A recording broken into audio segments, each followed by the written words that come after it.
You are listening to the Horse Radio Network, part of the Equine Network family. What a beautiful day for horses in the morning. You are listening to the #1 horse podcast in the world. Here's your entertaining look at the horse world and the people in it.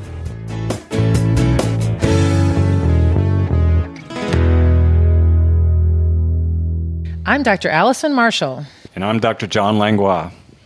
And you are listening to the special monthly Chi University episode of Horses in the Morning on the Horse Radio Network. Good morning, Horse World.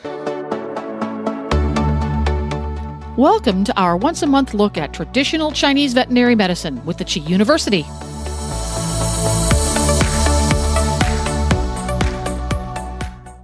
So good morning, everybody, and good morning, John. It's so nice to be back doing podcasting with you again. How's it going down there in Florida? It's hot and humid. It's pretty hot and humid in Virginia, too. So do you want to tell everybody what we're in for today for our discussion? Yeah, sure. Today we're going to have a special guest, Wynnie Angus from Virginia, and she is going to talk about a few cases about treating difficult equine conditions, maybe cases where she has had difficulty using Western medicine and want to discuss how TCVM could be helpful, complementary to it, and how maybe treating some conditions may benefit others as a consequence to that. So we're looking forward to that. Let's welcome our guest. So today on Horses in the Morning, John and I have a very special guest, Dr. Wynnie Angus, who is with Woodside Equine Clinic in my area of Virginia. Wynnie was one of my students at Chi a number of years ago, and I so enjoy practicing with her in this area because it's really fun to have someone else you can talk to about TCVM cases, and she's also a really, really amazing regular veterinarian as well. And so Wynnie and I were talking about some cases recently of horses that have multiple issues. And so we're glad to have Wynnie back. Welcome. Awesome. Thank you for having me back. I was excited about this chance to talk to you guys about some cases that I've been struggling with this spring. And I've been struggling with them from a Western perspective. So in the springtime, we're really busy. I'm doing a lot of my Western medicine, and I'm running into specific issues that we see a lot because of the season. So one of those issues is equine metabolic syndrome.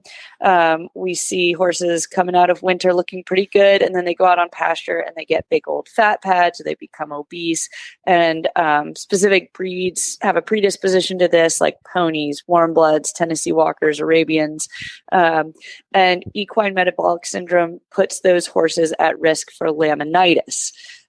So we see quite a bit of that in the springtime. And then this year, I've seen a lot of horses with equine metabolic syndrome present with a condition that is commonly called HEAVS, or equine asthma. And this combination is particularly challenging. We call this a co-morbidity because treating one disease may have a negative impact on treating the other disease. So do you guys call asthma HEAVS? Is that your favorite terminology? There's a bunch of terms out there for it. Yeah, you can use COPD or ROA or those kinds of names, but I think generally HEAVS works very well, or asthma. Those are good. It seems like those names always shift, and I don't know which one is appropriate anymore because people are like, oh no, this is what they're calling that now. And I'm like, okay, whatever you all want to call it is fine. Exactly. But most people in a barn setting, barn managers, owners, seem to know what HEAVS is. So HEAVS is a condition, it's just like asthma in humans, where horses will have progressively increased respiratory effort due to inflammation in the airways. It's an allergic response. And it's really hard to treat. I think just like anything in equine medicine, when you have multiple treatments for one disease, it means there's no good treatment. And I think that's really true with HEAVS. I agree. A mainstay of HEAVS treatment, so, you can do inhalers and nebulizers, antihistamines, oral bronchodilators. But I think a mainstay, because of its ease of administration and its cheapness is oral steroids. I find that most people tend to use steroids on a routine basis to manage their horse's heaves. And where I've run into problems with that is in my EMS horses, because they are at high risk for laminitis, and steroids increase the risk for laminitis. So recently, Dr. Marshall and I connected over a case where I was having this exact issue. So I was just going to present that case because he's pretty interesting, if you guys are okay with that. Sounds great. Good.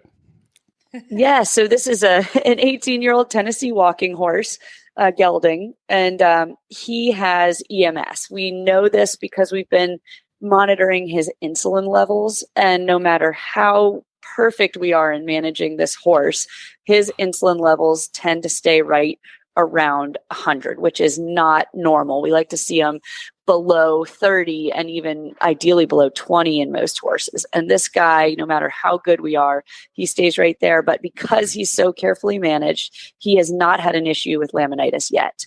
But I tell his owner, I consider him a ticking time bomb. You know, any major change in his management could trigger a laminitis episode.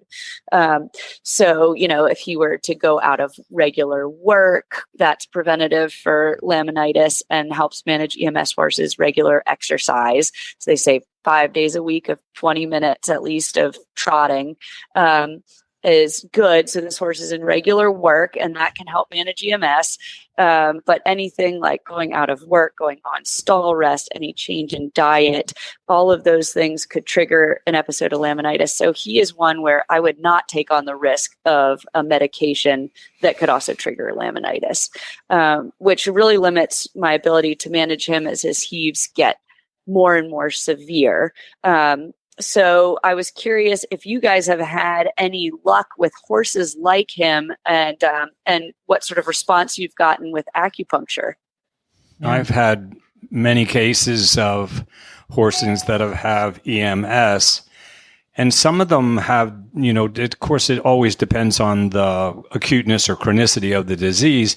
But on those acute ones, I have not shied away from corticosteroids using dexamethasone for low doses and short period of time to get them in a place where they can breathe for a little bit. And I haven't had any setbacks, and I understand that with an EMS horse, they may have laminitis and you don't even know it yet, meaning it's just so right. Mild, but yet it's like the ticking time bomb you mentioned. So I have had to incorporate that, and I'm a believer in initially short doses. I mean, low doses, short term can get the animal in good way. Personally, I've had some good luck with acupuncture, but I've had better luck with the herbal formulations. I would have to agree with that. I think that I think acupuncture is super helpful, and I like. Dr. Wynnie and I talked about trying to at least kick this guy off with one acupuncture treatment and then start the herbs, because I think that's a really strong way to start using Chinese medicine to really get ahead of everything. And those owners were not where budget was not only an issue, but I think a pretty big issue. So we opted just to start with the herbs. And that's good. I've had really amazing luck with the herbal formulas. And the way that I describe those, as I probably have plenty of times, is that they're like a daily dose of acupuncture if us practitioners can hit the nail on the head, and that takes really good tongue and pulse diagnosis. We have to be really accurate with that, more so than just doing acupuncture. So I would have to agree with John, is that I've had some really, the heavy horses that I've treated, I've definitely utilized the herbal formulas, and it's been really helpful. And when you say good tongue and pulse, I think one thing, you know, as the herbs become more common in an area, some of them have really catchy names like your stomach happy or body sore, or breathe easy. But you're looking at, you know, not every Heaves horse is going to go on the same herbal therapy, right? You got it. Correct. Correct. We may have, you know, one condition which we call Heaves, and we may have 3 or 4 herbal formulations all based on their Chinese pattern. That's where TCVM becomes magical. If you understand their pattern, you can then choose the course of action, both with your acupuncture and your herbal. These EM, just between us acupuncturists or TCVM practitioners, you might have as a pattern liver qi stagnation or spleen qi deficiency or yin deficiency or qi and yin deficiency or yang deficiency. So all 5 of these patterns are out there in the same EMS horse. Our job is to figure out which one that is and then base our treatment on that. Yeah, I can't tell you how many times I will have someone at a barn text me a photo of an herbal formula and say, the person in the stall right next to me is on this herb. Do you think this would be good for my horse too? I'm like, maybe, but I need text me a picture of their tongue. Right.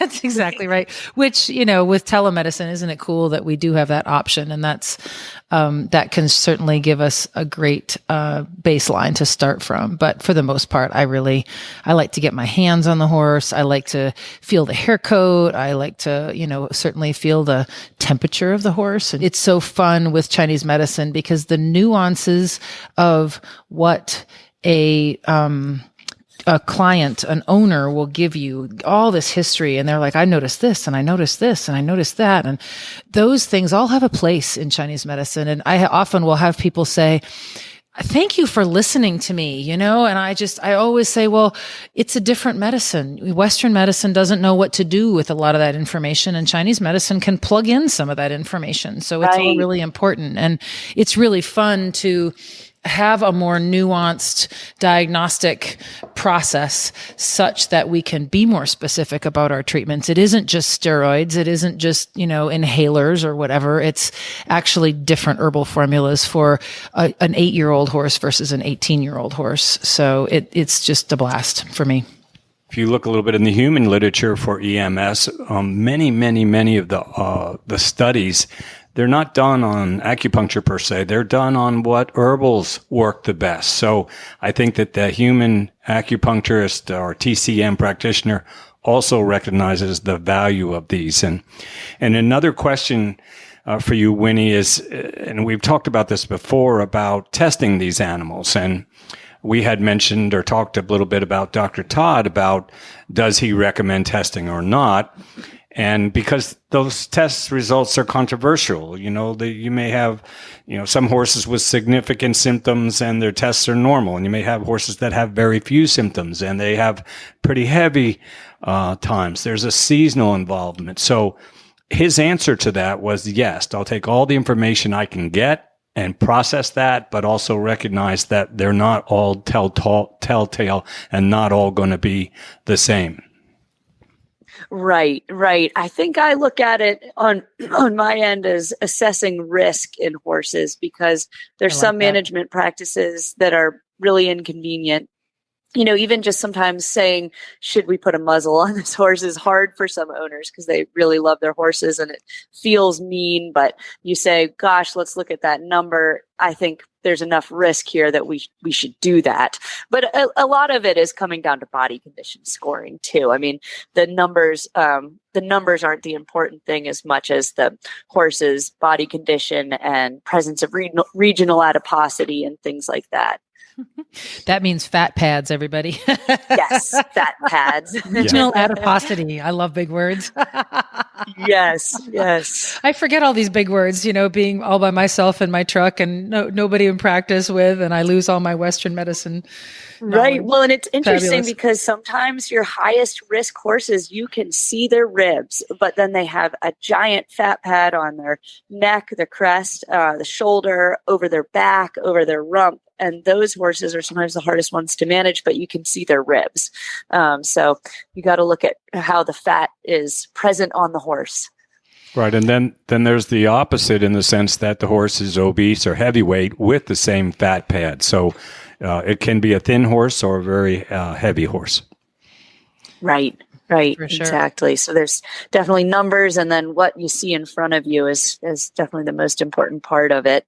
One of the things that I find, I just gave a talk on food therapy for these type horses, and I think it's something that, over the course of the hour, maybe we could just do a quick dive in, because there are some really, really good management tools for that diet, which has got to be part of the approach for these animals in choosing foods that are going to, number one, support your pattern or are going to give benefit. Certainly we know about sugars and where they are and high glycemic index, but there are other foods that we can recommend to our clients to say, let's put this in the food. Let's put some flaxseed or rice bran or chia seeds or wheat bran. What else could we add that would be not only if the animal's warm cooling, or if they're young deficient, then maybe we can add some warming food. So I think that's going to be part of my approach to these animals, in addition to the acupuncture and herbal. I love that. I think that's awesome. I get a lot of questions about food therapy. And from what I've understood, the EMS horses, similar to what we were talking about earlier, they can present with really different patterns. So food therapy for one EMS horse may be totally different for another EMS horse. Is that your guys' experience? Yes, sure. Absolutely. It all comes down to pattern. If you've got a horse with liver qi stagnation, which is part of the pattern for EMS horses, then we want to feed them other foods, that are peppermint's wonderful for them to, for liver qi stagnation. Or, if they have yin deficiency, well, we want to treat them for foods to cool them down. We all know that watermelon rind and celery and cucumber and those things. And also, when we're considering the grains and grains, for the most part, for an EMS horse are a little bit contraindicated. I mean, some of the worst ones are corn and sweet feed and those kind of things. So we need to substitute. And I remember talking with Allison in another episode that she's very pro barley, and barley's wonderful, but also barley has a reasonably high glycemic index. So we may just say, okay, we're going to go with something low like beet pulp. And so as our base food, which is not a grain, but it is also, in general, grains are not going to be the best type foods for our EMS horses. This is totally random, but I was recently looking in this, in one of the textbooks on food therapy for a case I was treating, and there was a note about green beans helping with insulin control, insulin regulation. Does that ring a bell with either of you guys? It doesn't with me, but it may very well be true. What the Qi has, which I, again, in my talk just recently, they have these little cliff notes for food therapy. They're just little laminated things. They're like $10, $11, and they list all the foods and their dynamics. And the simplest thing is, are they hot or cold? What do they support? And if you tell them their pattern, they can kind of go through there and look and say, oh, I could add this and this and this. This would be good for them. And those little cheat sheets can go a long way to helping you and them to get the right foods on board. Yes, those cheat sheets are amazing. Make copies and pass them out to my clients. I say, here, study this. Oh, that's brilliant. Yes. The way that I describe food therapy to my clients, just to make it simpler, because I'm kind of a simple person, is I think it's half as powerful as herbs. And especially in the cases that are a little more budget, I think that people are super happy to haul out go get the celery leaves and maybe puree it, and if they need to. And I think they feel really great being able to help their horse with something and just attacking a problem from multiple levels. And that's certainly for the most part, a less expensive direction. We have mentioned this once before, I believe, on a podcast about, Dr. Shea is very, very integrative with Eastern and Western medicine in his teachings. And when it comes down to certain conditions in the horse, TCVM does better. And there's certain conditions in the horse where Western medicine does better. The latter would be EPM. Now, with EPM, he says, you got to kill the parasite first. Let's get rid of it before we do anything else, all along with trying to balance the animal. But with metabolic disease in the horse, TCVM does far better than Western medicine, including using things like pergolide or Presend, cyproheptadine, or whatever else. I don't recommend this for my clients at all. I say we can do much better than that using a combination of TCVM medicine, including acupuncture, herbal, and food therapy. Well, and that brings to mind the comorbidity of, an equine metabolic syndrome and EPM. We see both of those things super commonly. And I think just with the popularity of warm bloods over the past 3 decades, I think that they're much more prone to having equine metabolic syndrome. So we have more of them around. They're easy keepers, right? And I think people don't always realize that because they're not ponies, but they are one of my most, one of the ones I see the most for EMS in my population. For sure.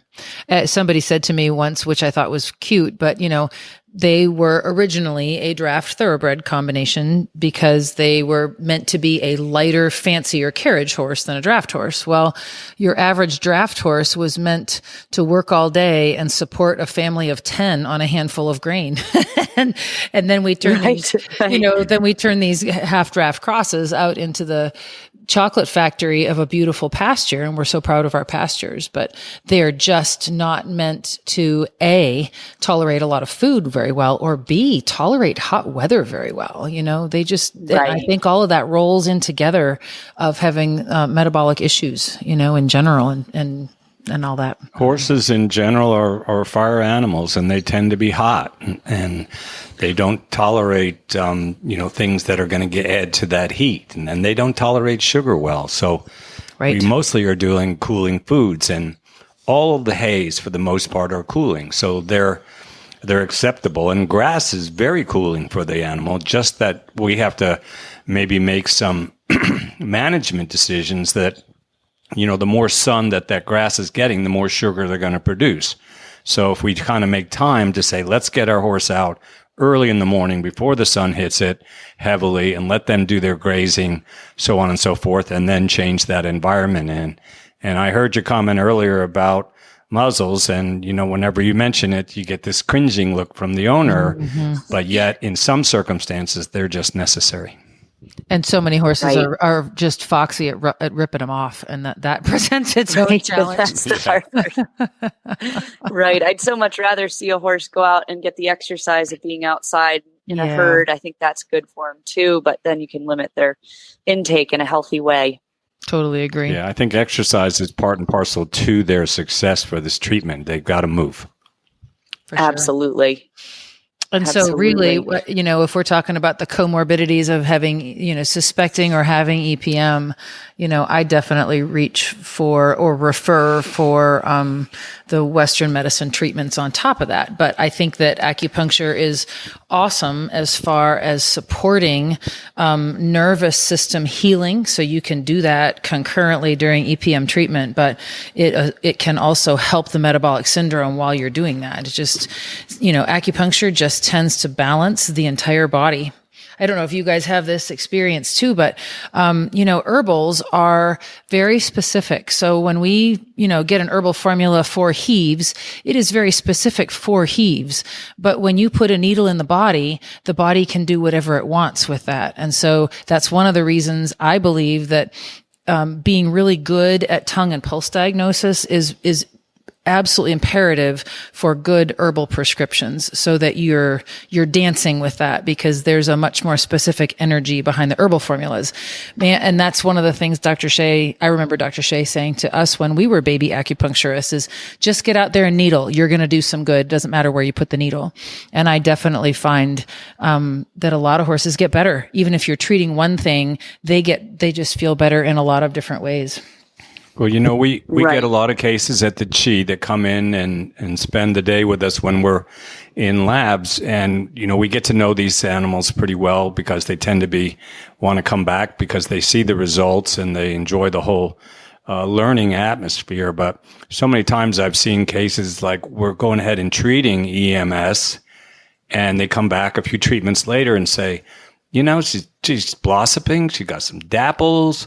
And, she used to be like a marginal sweater, and now she's sweating better. And we weren't treating for sweating, but what we were doing, which is the whole idea of what we're doing is to balance the animal. So if we're balancing them for one disease, we're going to balance them for another. Ooh, I have a cool case to talk about along that line. I have a fabulous client. I won't tell you where this client is, Maryland, Virginia, whatever. I do have a little mini practice in Maryland, but I have a fabulous client whose daughter rides one of the best managed fjord ponies that I've ever seen. And this little fjord pony is small for her size, but also one of the most slender and non-obese ponies that I've seen. And they moved to my practice area. Let me look at this here. North of my practice area in 2019. And then the end of last year, they moved into my practice area. And at that time, the pony had been diagnosed with Cushing's and started on Percend and had equine asthma and had endoscopies and inhalers and nebulizers and all that sort of thing. And then end of last year, the pony stopped sweating. So you talk about comorbidities. This was a lot of comorbidities. Everything.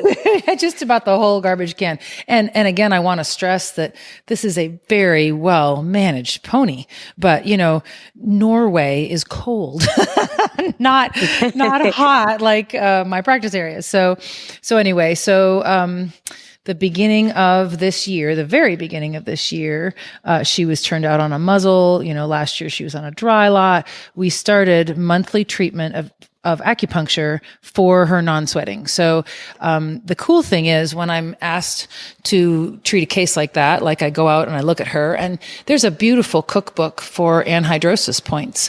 But when I did this little pony's tongue and pulse, she had potentially some digestive issues as well. So the treatment that I gave her was as much for her tongue and pulses as it was for her non-sweating. And over the last few months, she's done exactly what you said, Wynnie. Her dapples have come out. She's actually almost lost a little bit of weight. She looks fabulous. She's now turned out on grass with a muzzle with a bigger hole in it. But the owner met me when I met her at the barn in May to treat the pony, which would have been her 5th treatment, I think. She said, not only now, since it warmed up, is her saddle pad completely soaked, that we need to wash them regularly after our ride. She said, but she said we took her insulin levels last month and they were 11. And she said I was convinced that they had the wrong horse, so I made them do it again. So by treating this little pony for anhidrosis, and I've got she was kind enough to give me the whole rundown, but her glucose has been as high as 26, and now it's down to 90, and her insulin levels are reliably 11, 16, 17, and just doing really, really well. That's amazing. It's pretty cool. Anhidrosis, unlike the other diseases, there's really not a lot Western medicine can do for it. So acupuncture is such a great go-to, and that's just a great example of a pony. You may not have done acupuncture on it had it not been for the anhidrosis, and then look at the great effect you had on its whole medical health. North Central Florida, we get, I would say, 3 out of the 5 calls during any given day or week. They're all related somehow to my horses and producing enough sweat. So it's so frequent and so common here that, and we help so many of them, not necessarily get them 100%, but we improve their ability to sweat. And again, sometimes we're balancing multiple different systems. As TCVM practitioners, we look at those 5 elements. We look at the earth element. We look at the metal, the fire, the wood, and all of those elements together and try and balance those. And we balance those, and if we balance also the yin and yang, is there an excess or a deficiency? And as practitioners, if we put that together, we're going to do a world of good, even beyond what has triggered the anhidrosis or the summer heat toxin. Right. Yep. No, I totally agree. And her email, the owner's email, did say to me too that they're going to be monitoring her for her reactive airway disease and respiratory. But it sounds like as of now, which is still early in the calendar year for that, that's doing really well too. So it tickles me to death that somebody would, be committed enough to have acupuncture regularly and just see so much good response. And my experience is that is more common than less common. So, I have a really good friend that I adore, that I stay with when I go down to teach at Chi. And she's a very high level internal medicine specialist. And, so much of what she'll say is, well, everybody says it helps 80% of horses. Well, I think it does. I think you have to be persistent. You know what I mean? I think it doesn't help 80% of horses in the first treatment, but I think as you persist, there is a magic about it. And I know Western medicine doesn't want to hear that, but what else can you help? And just like John said, you can't help anhidrosis with any other thing. You can't rebalance the body with any other thing. Right. And there's diseases like EMS or HEAVs where our Western medicine, certain modalities may not help 80% of horses. So, where you're looking at these difficult to manage things and comparing different treatment options, it's not a bad idea to incorporate acupuncture and not ignore Western medicine. But in some cases, 80% is pretty good for some of these difficult diseases. Absolutely. Yeah. And I get a lot of calls from clients that have really exhausted their approach in Western medicine. We've maybe done a little bit of good, but we're just not where we want to be. I think that's Can you common. help? And those cases I just really enjoy because they tend to be challenging. Just for a quick share, one case where this horse was an 8-year-old quarter horse, and the woman bought him as a project because she likes projects. She could rehab this horse and maybe turn him around and make a little bit of money to support the family. And so this particular horse was just a mess. He could not be quiet in the stall. He was walking around like ADD personified. He had a clammy coat. He had red, purple tongue. He had red eyes, would not let me hardly touch him, let alone put a needle in him. And he goes outside and he tears the top boards of the fences off. Not in cribbing. He's just angry and wants something to do. So the treatment over the last year and a half with 3 different owners is 4 or 5 different tranquilizers. That's all that could be offered to him.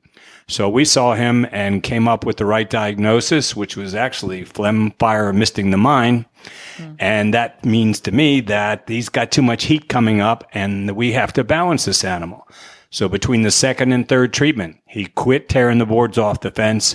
And after 5, 6 treatments, he was almost a normal animal. And she went on to train him and market him in a good way. So it's so nice to have that TCVM medicine and an alternative when Western can offer. Right. Sometimes Western medicine doesn't have the right words, but your TCVM does. And it can lead you down a treatment course. Yeah, he's just crazy. He's loco. Exactly. Well, and it's even more, I think it's even more satisfying with the integration. I think just like the little fjord pony, they were doing a great job managing what Western medicine had to offer with all of that. So having all the blood work, to back up the pony's improvement is something that I don't often get. And it certainly the clinical picture is more important, I think, on all levels, but to integrate medicine and use everything together. And just like John's case, to have a history that Western medicine didn't have the answers is even more satisfying that Chinese medicine does sometimes. It's super fun. Yeah, and one of the things that we see in herbs using for these kinds of problems is there's very little, if any, side effects. Let's say you have an EMS horse that is skinny with all of his fat pads, and you maybe would like to put a little bit of weight on them. Well, they're on Presend. Well, by several studies, 32% of those animals that got on Presend have anorexia. They don't want to eat that well. So and they can colic, and they can actually lose weight, and they can change their behaviors.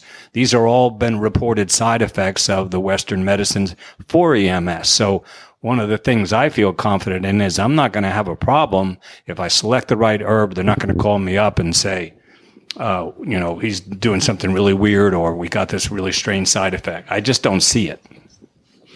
I would agree with you. And I think that's probably the most people that I get that are asking me to do any kind of a Cushing's, workup or therapy or anything like that, or the EMS with the Presend is my horse is a deadhead. Like he looks like he's drugged, or he's just not himself, or he obviously doesn't feel good.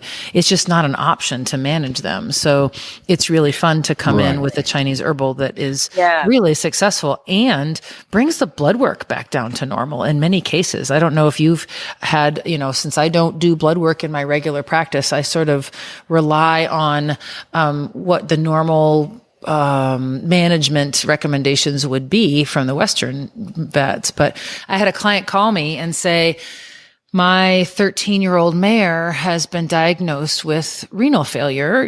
Do you have any options for that? And that's kidney failure. The Western medicine has no options for that whatsoever. And she said that she went in, I just was thrilled by this comment. She said, I took my horse into this very famous internal medicine specialist who's just awesome. And he ruled out absolutely everything. And we call that idiopathic in Western medicine. We don't know the reason. The mare's just in renal failure. And she said, I asked him, do you think that acupuncture would be helpful? And she said, he turned around, he smiled at me, and he said, I think it will be very helpful. Which, what a cool vote of confidence there. But, we got those mare's kidney enzymes down almost to normal, and she stopped all of her clinical signs, and we did some acupuncture, and then she started not liking acupuncture. So we maintained her on the herbs we had started, and I think she lived another, 10 years at least. And she was already, and she told, I think 5 months into the treatment, I took her off the herbs because I'm like, oh, she's better. She went right back to drinking too much water and peeing all in the stall. So we just maintained her on a quarter of the dose of herbs throughout her lifetime. And I think she lived maybe even 14 years past that. She lived almost to 30 years old. So it was really, really cool. Comes down to when you get these really difficult cases where there's no options, why not try acupuncture? You really might help this horse. And compared to, we were talking about Pergolide or Presend and some of these other things, acupuncture is pretty affordable compared to a lot of what equine medicine has to offer. For sure. And we have talked about this once in an earlier podcast, and I have a question for both of you at the end of this. Mm-hmm. But I have seen a number of horses with hypothyroid conditions, and either owner, trainer, or whoever decides, get me some Thyro-L, levothyroxine. I'm going to put him on for 3 months, and we'll see how he does or she does. And we do that. We measure their levels prior to putting them on. We put them on for 3 months. We take them off the medicine, and we retest them. And almost always that test is the same place where it was before we started. If I'm allowed to treat them with my medicine or TCVM medicine, have the appropriate herbal, test them before, put them on 3 months of herbs, come back and retest them after we take them off the herbs. And in every case, the test result is within the normal limit. And so what we've actually done is ask the body to do its work as opposed to just putting a supplement on it as a Band-Aid to a condition that we're not really treating. And so my question for you guys is, if you have put the horse, you treated them with Presend and you did your testing before, if you take them off the Presend, have you retested them to see if those levels have actually changed anyway in the body, or basically is the medicine just doing, again, a temporary fix? I can't comment because I don't do blood work. And the horses that I get have usually been taken off of their Presend because it made them so unwell. So we're going off of clinical signs. So, Wynnie, you got anything to add? Right. Well, I would say, like we were saying, probably 70% of horses tolerate Presend really well. And so those ones, once they go on it, I'm typically not taking them off it if they're doing well clinically. Right. The ones where I would agree with Allison, where we see the we see the effects of TCVM are the ones that really, that 30% of horses that really don't tolerate Percend well, where we need something else, some other option. Perhaps maybe, like I said, this is the way I approach them when they say, can we get some Percend? I said, can I try to do acupuncture and herbal? And let's see, I know it's going to take a little bit of time, but you'll see the results that you're looking for. And some you can convince, some you cannot. Exactly. I think where, from the sort of Western medicine perspective is, I think if they're going to go the acupuncture and herbal route, I just want them to be committed. So some people who aren't going to be as committed at doing one pill every day, that's very Western, but doing a pill every day is easy to know that horse's symptoms will be managed. But I think for a really committed owner who's going to stay on board with the acupuncture treatments and the herbal on a regular basis, it's a great approach. I don't like the idea that we commit them to something that could be maybe perhaps lifelong. You know what I mean? Yes, forevermore they're on a tablet a day, and just keep offering them that alternative. I think it's really amazing, John, that you've established that you can actually, put thyroid levels back into within normal limits. I want to repeat that again, because that is a super cool way of integrating. I would say I've done it in maybe half dozen horses. And, that's freaking awesome. Whether their test comes back low normal or mid normal, usually I'm thrilled. And, I can take them off. That's awesome. I mean? For a while. And we can come back 3-6 months, maybe test again. And see, is it maintaining itself, or do we have to come back and re-support? It's just so cool. That's so cool. And I was going to point out too, there's another subset of horses where their symptoms aren't managed by Percend, especially as they get in the disease process. That would be another subset where TCVM would be a great option, where people are increasing the Percend dose exponentially. It's very expensive medicine. Yeah. But the horse still isn't shedding, or they're having laminitis issues, things like that. So similar to, if we can make an effect in this type of horse, the hypothyroid horse, Cushing's horses, that would be another subset of the population that could really benefit from TCVM. Yeah, and if we're actually looking at what Percend or pergolide does, affecting the dopamine agonist in the pituitary gland. When that drug is in the effect, yes, the damage is already done. We're not going to cure a pituitary adenoma. We're not going to fix it. But it's interesting to know that if you put them on that medication, and what we're trying to do is, again, block that dopamine so that we don't get the ACTH level elevated, yes, it works. But take them off of it. And it's probably going to go back to where it was, because you're not going to reverse the condition. You're only going to manage it through that approach. Right. But TCVM seems to reverse it in all of its genius. By balancing. Right. Yeah. Right. It seems to do that. And, something that's kind of a little bit off the subject a bit, I found that because I've used some of these horses on using CBD. And CBD, basically, what it does is it establishes the receptor tone for the endocannabinoid system. So if you put that medication in there and you balance those receptors, you can take them off. And to me, that's the beauty of it. And I did this actually in my own dog that had a phobia of thunderstorms. After a year and a half, he came off of it and was never afraid again, per se. I mean, he'd come over, sit with me on the couch, but he wouldn't crawl all over me and scream.